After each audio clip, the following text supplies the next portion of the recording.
If you usually watch me on Spotify, you might have noticed that the story time you were watching was deleted. No clue what happened, but if you click the link in the description, you can listen to the updated podcast. Welcome friends to another r/Am I the Jerk Here video. Today we've got a lot of hard-hitting questions to ponder, but first, a story from Bird or Throwaway. Am I the jerk for making my boyfriend eat fast food for a week? My boyfriend grew up in a house that valued outdated gender norms. The women were always responsible for cooking and cleaning, so he didn't learn how to do any of that for most of his life. That is, until he moved in with me after college. He's been good about a few things. He doesn't mind helping with the dishes or handling the laundry, but the one thing I can't seem to get him to do is learn how to cook. The only thing he can do is microwave frozen meals. I've been trying to teach him the basics, but it seems like it goes through one ear and just comes out the other. He still can't turn on the oven or use the stove without help. The toaster is too complicated for him to use, he claims. Doesn't know how to boil eggs, cook rice, or even how to measure out ingredients using cups. I just don't understand why he can't grasp this, but is fine with other things. Here's the part where I may be a jerk. I went on a trip 2 weeks ago for work.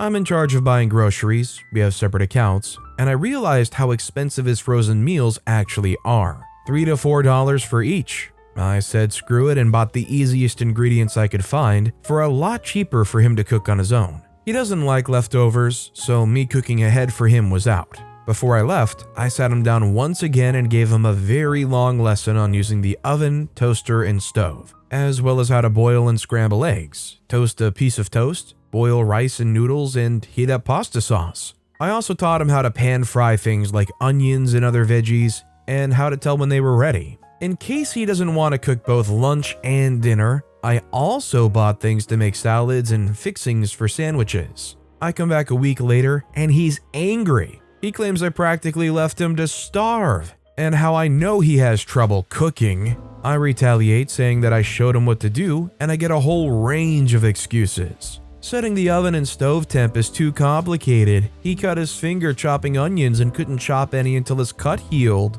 He only likes the salad kits, so everything is balanced. Apparently he only ate sandwiches, canned goods, and fast food for a week. He thinks I'm a major jerk for not telling him I'm not buying his frozen meals and leaving him alone to fend for himself. On one hand, I do think it was crappy of me not to tell him I didn't buy his meals. And as someone who grew up in a home, pretty much only boiled hot dogs and veggies, and only properly learned how to cook after moving out, I do feel for him. But at the same time, after a few months of not getting the simplest concepts, I'm left feeling partially justified in my actions. So Reddit, am I the jerk? So I'm not gonna pretend like I know how to cook. I know very, very little on how to actually cook. I do know one thing though, it is insanely easy to use the toaster. How can you not use a toaster? You literally have one job, and that's just to watch it and stop it before it gets too cooked. You can literally sit there for 3 minutes tops, just popping it back up and restarting it until it's good enough. Would you guys agree with me when I say that this isn't a person who doesn't know how to cook? That this is actually a person that refuses to put any effort in anything whatsoever relating to cooking. And that if you have to say that you can't even use a toaster, that literally just exposes you for not even trying, that this guy's just looking for an easy way to say, nope, can't do it, sorry, do it all for me. Let me know if you guys agree with me in the comments down below. Our next story is from your cat's BFF. Am I the jerk for wanting to make my boyfriend homeless because of my lunch habits? Alex, male 30, and I, female 33, got together in late 2019 and recently decided to move in together. I asked for a trial run where we both kept our flats for a few months, so no one loses their place if it doesn't work out. He had issues with this, but I held firm that it was for everyone's benefit, and he eventually agreed. We decided he would stay with me as my flat is bigger and closer to his work. Then, after a few months, we would look for a house. I work at home, and he's now close enough to his office to come back for lunch. He initially assumed that we'd be eating lunch together each day because I'm home, but I don't eat lunch and I don't take a break for it. My preference is to take smaller breaks when I want them and eat a snack around 3 p.m. A piece of fruit and a bag of nuts is my go-to. This has been an issue since he moved in. He walked in while I was on calls 2 days running and loudly commented about it being lunchtime in the UK. I work for an international org. I was furious as it prompted an unnecessary and awkward conversation with my boss, who was concerned I was risking burnout. He agreed to knock going forward. Although my position is that during his lunch hour, we don't really need to make time to see each other at all, as he will be back for the day in 5 hours. The issue is, he then started insisting I need to eat breakfast and lunch even if he's not included. For context, I gained some weight when I started working from home, and my current eating habits suit my schedule while keeping my weight where I want it. His claim is that I starve myself to log in as soon as I wake up, and that I'm too obsessed with work to take breaks. I've explained that my eating habits suit me and I don't want to change them, but he uses me eating normally at the weekend as some kind of gotcha and won't accept what I'm saying. He brings it up daily. This is a problem, but not the problem. The problem is that this has been going on for nearly a month, and it just isn't the life for me. We sat down this evening to talk, and I said that I'm not enjoying living together and that it's too much too soon. So I would like for him to move back to his place this weekend. Turns out, he didn't keep the flat. He gave it up straight away and moved his stuff to his mom's. His reasoning being he knew we would be fine. Dear reader, we are not fine. He says I need to put the effort in to work through this and compromise, and that I'm too angry to talk, and me being a workaholic is going to cost us the relationship, so we'll calm down and talk about it another time. My position is that him lying about his place is a deal breaker even if the rest wasn't. My best friend just had a baby and my mom's on holiday, so I have no one to tell me if I'm out of order. Reddit, am I the jerk?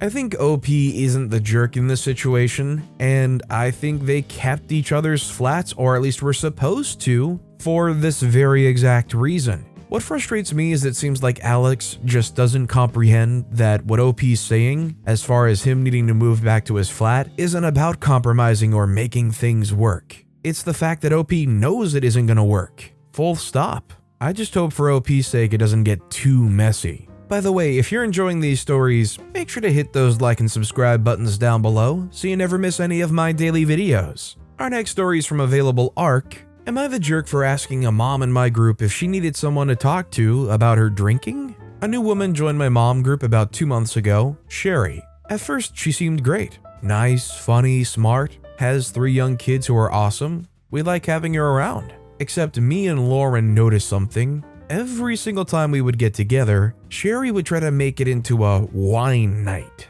Hang out to let the kids play at the playground in the evening? She'll bring the wine. Hanging out after school sign-up day? Wine time. Kid's birthday party comes around? Well, she's got the beverages, including the wine.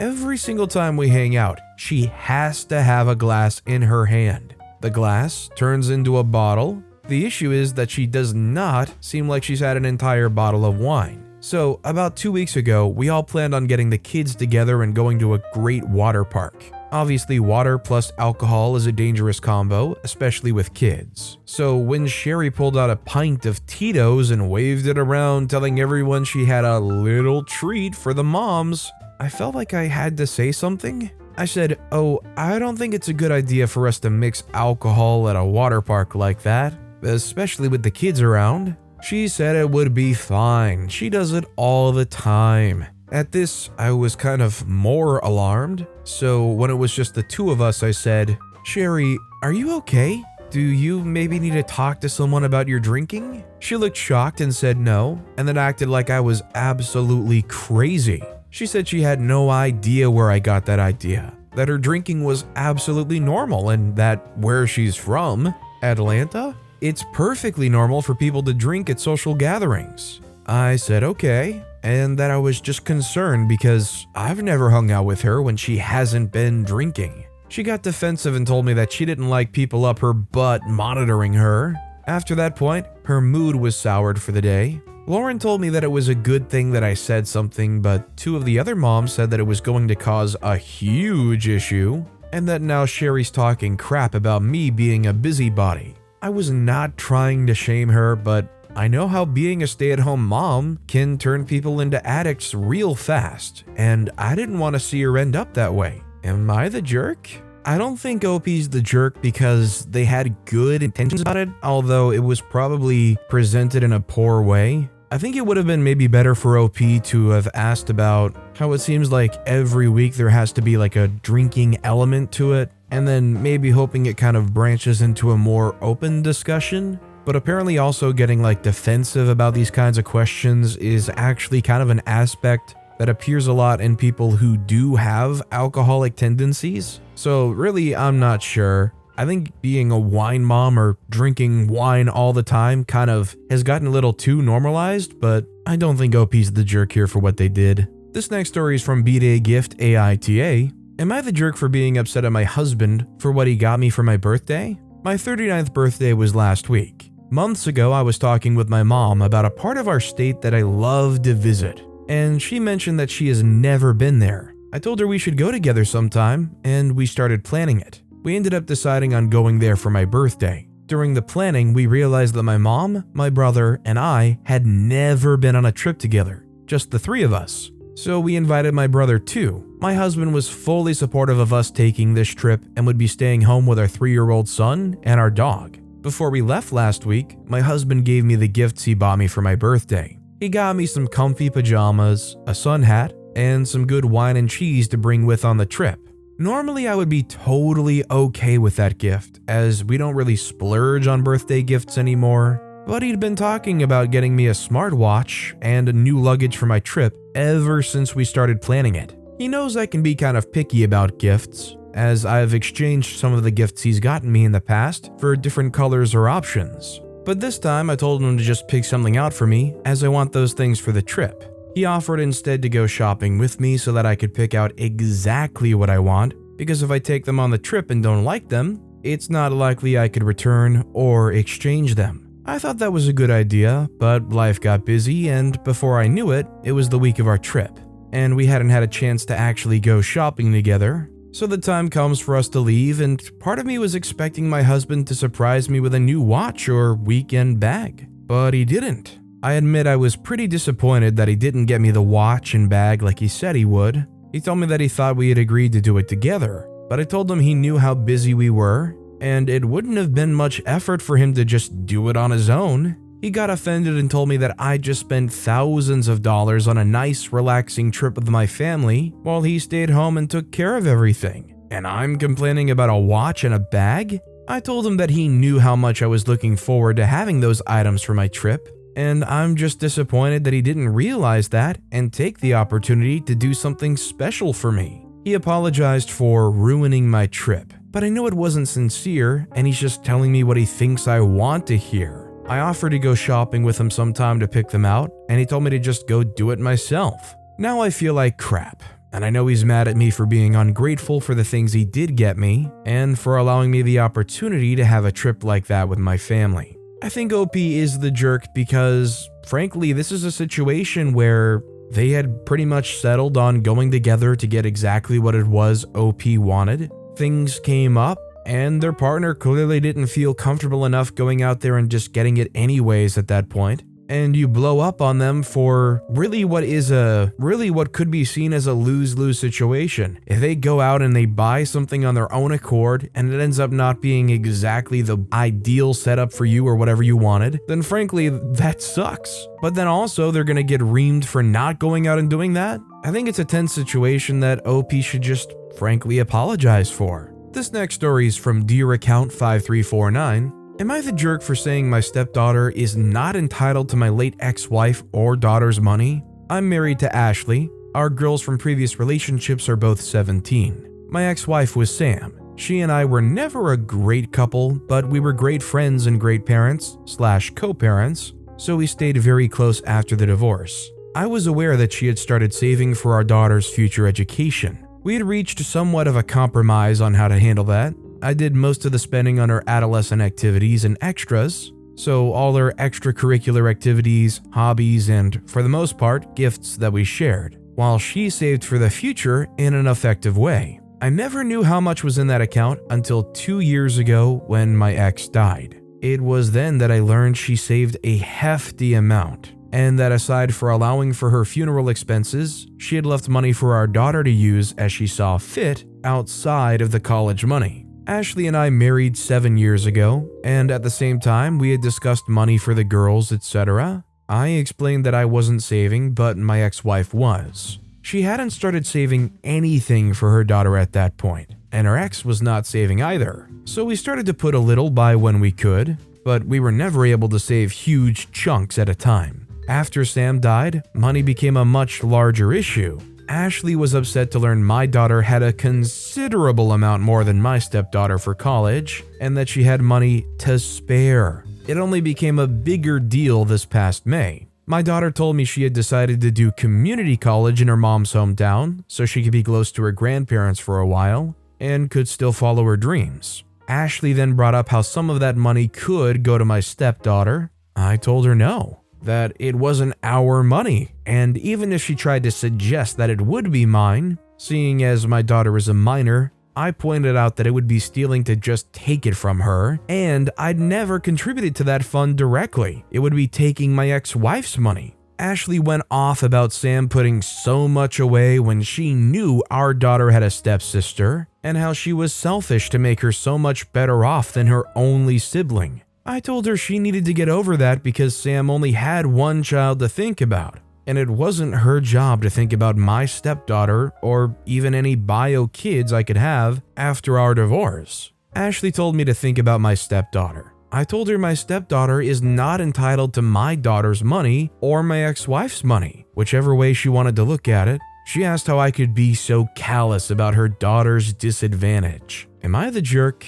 I think OP is definitely not the jerk here, and surprisingly I feel like a lot of people in this situation, at least those that would end up on r/am I the jerk, would be the kind that want to pull the money from their daughter. I think it's honestly great and refreshing to see somebody like OP who can contextualize where that money came from, who it belongs to, and who has a right to it, which is only OP's daughter. This next story is from McNeil1345. Am I the jerk for buying a fire blanket for our new house? Hi y'all, my partner, 29-year-old female, and I, 27-year-old male, have recently bought a house together and will be moving in 2 weeks. As this is the biggest purchase of our lives, I want to make sure we're well protected in case of emergencies. So I've been looking online for safety devices. I found a fire blanket for £9 so I decided to buy it with my own money, as it's better to have and not need than need and not have. The fire blanket arrived the following day, and for some reason this was a huge issue for my girlfriend, and started a really unnecessary argument. She was questioning why I bought it, how I could prioritize a fire blanket over other items, furniture, washing machine, TV, etc., what my logic was behind buying it, and how we don't need a fire blanket as none of her family and friends have one. She also said this was a huge red flag from her side, as it shows I have questionable logic and decision making, and she's worried I may do something even more stupid in the future. From my side, I was only thinking about our safety. It can easily be taken with us when we move. I used my money to pay for it, and it's just a good item to have in case of a pan fire. In addition, I've been looking at the bigger items, but there's still people living at the property we're moving to, so we can't exactly buy things like furniture until they've moved out. I honestly don't see the big deal, as it's just a fire blanket, but the argument resurfaced this morning and she said her family and friends agree with her and think I'm an idiot for buying it. I've been mulling this over in my mind, trying to think what could possibly be so controversial about a fire blanket, but I'm coming up empty each time. So Reddit, I've come to you to try and get some perspective and objectivity. Am I the jerk? I'm of the opinion that nobody can be an idiot or a jerk for buying something in the best interest of safety, especially when you only pay £9 for it. That's about $11 by the way. For the ease of mind it gives you for knowing that if you ever have a grease fire going on, you have something to battle it with. What's the issue with it? I would say not only that, you should get a fire extinguisher. What's next? Is OP an idiot for buying new batteries for the smoke alarm too? Maybe it wouldn't be wise to spend that money on that carbon monoxide monitor. If anything, for OP's sake, I would take this as a red flag to keep in the back of your mind. Obviously, OP cares about their safety, so they should probably consider the safety of their future with this person. Our next story is from Dad of Two Throwaway. Am I the jerk for taking my wife's side after she screamed and cursed at my mother? I, 33-year-old male, am married to my wonderful wife Melody, 29-year-old female, and she's currently pregnant with our first child together. I have a 6-year-old daughter Tina, whose mother I split 50-50 custody with, so I know for the most part what Melody needs in order to feel supported while she carries our child.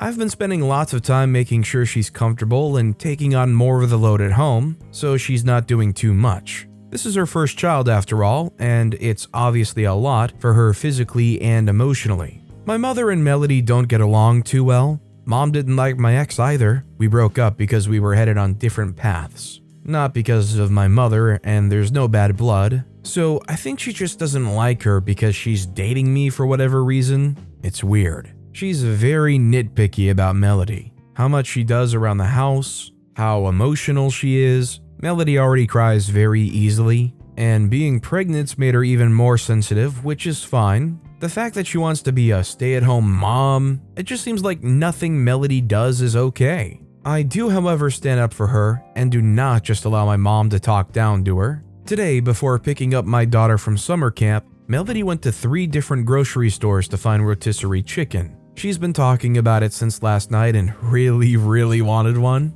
She sent me a picture message documenting her quest for the chicken and finally found it. My girl was happy. Rotisserie chicken is also kind of a comfort food for her, like spaghetti, because her mom used to make one of those when she was having a lazy day and didn't feel like cooking. She was planning on serving that with some other basic sides for dinner. Perfectly fine by me. My mother came by to see Tina and started telling Melody the chicken is bad for her and she shouldn't be eating that while pregnant. Melody said it's fine. She usually eats healthy and just wants this one thing she's craving. My mom went on about how unhealthy it was and said she needs to eat something else. Melody said no and went to the backyard to FaceTime her family, out of state. When she came back, my mom had thrown out the food and ordered takeout, a salad for Melody and pizza for everyone else. Melody asked where the chicken was, and my mother told her that she needs to start being a responsible mother and eat correctly for the baby. Melody screamed, "What the freak is wrong with you?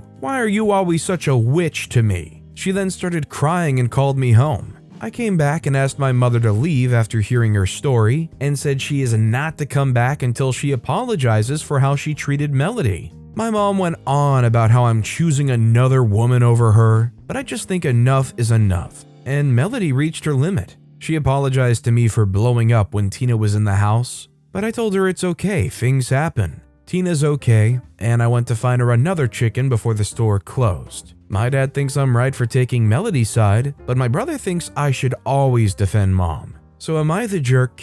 OP is definitely not the jerk here. I don't care how wrong you think it is, you don't go around throwing away somebody else's food, especially when you don't even live in that household. And I don't know who this grandma thinks they are, but I don't think rotisserie chicken is really all that bad. Honestly, OP, kicking them out and then going out and finding a replacement chicken, OP is a saint and honestly deserves a lot of praise for how they handled this situation. Forget all that noise OP's brother's making about how they should always defend mom. Choose another woman over her? Sorry, I forgot OP and their mom were dating. Our next story is from Throwaway DNS. Am I the jerk for taking in my niece despite my husband's complaints even though we are child-free? 25-year-old female and 27-year-old male. Niece is 3 years old. My sister asked if we would be able to take her daughter since she had to go out of town for a surgical procedure and wouldn't be able to care for her daughter while she recovers. I ran this by my husband, who immediately said no and shook his head. I said it was my niece, and that just because we weren't really fans of having kids ourselves doesn't mean we can't do a favor for my family. It ended in an argument, but I ended up taking her anyways. He refuses to do anything with her. This isn't the first time they've met. He's just never really interacted with her, which I don't expect him to. But when I brought up that he could have a better attitude about this, he just said that I shouldn't have brought a kid into our home. He also went on a rant that because of this, I'm probably going to change my mind about having kids and he won't put up with that. Said like that he will divorce me if I even suggest it. My niece hadn't even been much of a problem. In fact, she's usually quiet unless she's hungry or tired. Yes, she gets into stuff and makes messes, but I assume that's pretty standard toddler behavior. I don't understand why he's so angry since it's not like he's having to do anything. I think OP isn't the jerk, and bless them for trying to help out for their own sibling. I don't think I'm the only one to think this, but I feel like OP's husband is the one acting more like a toddler than their own 3-year-old niece is. This is one of those situations where the husband needs a nice dose of, ride it out, it'll be over soon, just put up with it. OP's husband seems like the kind of person to complain super hard about nagging, and then turn around and nag a million times about something they don't like. Our next story is from Throwaway 5749384763. Am I the jerk for not wearing contacts on a double date? I, 25-year-old female, was recently set up on a blind date with a friend of my sister's, 30-year-old female, boyfriend, 30-year-old male. She was really excited about it and refused to give me any details about him, but said I'd know him when I saw him. And I did. It turns out her boyfriend's friend was my former middle school crush, 27-year-old male. We went to a small middle school, so everything was everyone's business, so he knew about it. It was sort of embarrassing, but I'm also hot now for the first time after losing a lot of weight, so I don't really care. The issue arose when my date, Eric, asked me what happened to my eye. He knew me before I started wearing contacts and encouraged me to take them out if I was comfortable. I have heterochromia, one blue eye, one brown. Ever since I started high school, I've been wearing brown contacts for a variety of reasons. The first is because my vision is awful. The second is for my own comfort. Most people are normal about it, but I've had some people be aggressive about proving that my eyes are fake. The third is because my sister didn't want me taking attention away from her during her senior year of high school, so she asked me to wear contacts. After she graduated, I stopped wearing them, but whenever I would do anything with her, she would request that I wear contacts to cover up my condition. I do it automatically whenever I see her now because if I don't, she'll get really withdrawn and start crying. Anyway, my sister was really happy that the date went well and suggested that we all go out together. We ended up going to a local farm and garden center. I decided not to wear my contacts because my eyes tend to get very irritated with the combination of the heat and the dust. My sister knows this, so I figured her suggesting this particular venue was her way of giving me permission to come in just glasses. When her boyfriend saw my eyes, he was fascinated. He kept asking me questions about it and making jokes. At the end of the day, he wanted to take a group photo but had us do it inside the store, so no one would have to wear sunglasses. Afterwards, I got a text from my sister saying, "Thanks for ruining a good day." I eventually texted her back saying I didn't want to make things weird, but she could have told him about the eye thing beforehand. She never responded, but I got a phone call from my mom a few hours ago berating me for ruining my sister's wedding. Apparently the reason she was so upset was she's been secretly engaged for the past week. Only my mom knew. They were waiting until after my mom's birthday to announce it. Sister didn't want her fiancé or his family to know about my eyes until after the wedding. So I would look normal in pictures and his family wouldn't harass me about it, which I sort of appreciate. I feel really bad that she's fighting with her boyfriend over me, and I'm kicking myself for not just wearing contacts. I love my sister and I don't want her to be upset. Despite her thing with my eyes, we've always been really close. So I think pretty clearly OP's not the jerk, and OP is weirdly conditioned to be so okay with hiding their eye color for the sake of their sister's sanity. I think this whole story is ridiculous and OP shouldn't wear contacts because they just feel obligated to not upstage somebody from being naturally who they are. Just the whole thing blows my mind. And our final story of the day is from Blanket Fort Queen. Am I the jerk for bringing my 1-year-old to a distillery? Important info, we were in the tasting room with couches and sitting areas and some tables. We were initially the only ones there. Then, just as we finished, 2 other people walk in. We were sitting in one of the lounging/sitting areas and little one was getting fussy in her stroller. So I took her out and she played right around me on the stroller. The other people chose to sit at the lounging section across from us. Little one was laughing and playing quietly for the most part. but occasionally did start doing that excited yell/scream thing kids do because she was happy. It didn't happen a lot, maybe 2 to 3 times over the course of 30 minutes. She was babbling and talking a lot, but it wasn't loud at all. The 2 gentlemen were clearly not impressed, and after a bit moved to a table. Then a bit later I heard one of them mumble something about squealing and asked a worker if they could go sit outside. We ended up leaving soon after. I've never had this experience in public before, and I'm wondering if it was because it was a distillery that there's some unwritten rule about not bringing kids and maybe I'm the jerk? Honestly, a tasting room or a distillery is kind of one of those places that really is kind of meant for adults only. You know, the people who are legally able to drink at those places. Honestly, it's kind of surprising that there's places that don't have a rule against having anybody there that's under the legal age for wherever you're at. Like, if this was in the UK, I believe it would be 16. So I think OP is just kind of like a gentle jerk here. As long as the place doesn't have a rule against it, they're within the right to bring their kid, but it doesn't pass the vibe check. But with that being said, that's all the time we have for today. Now, if you want to hear another Am I the Jerk Here story that was way crazier than any of the ones in this video, click on that left video. Or if you missed my latest video, check out the one on the right. That said, I'll see you all next time with some more stories.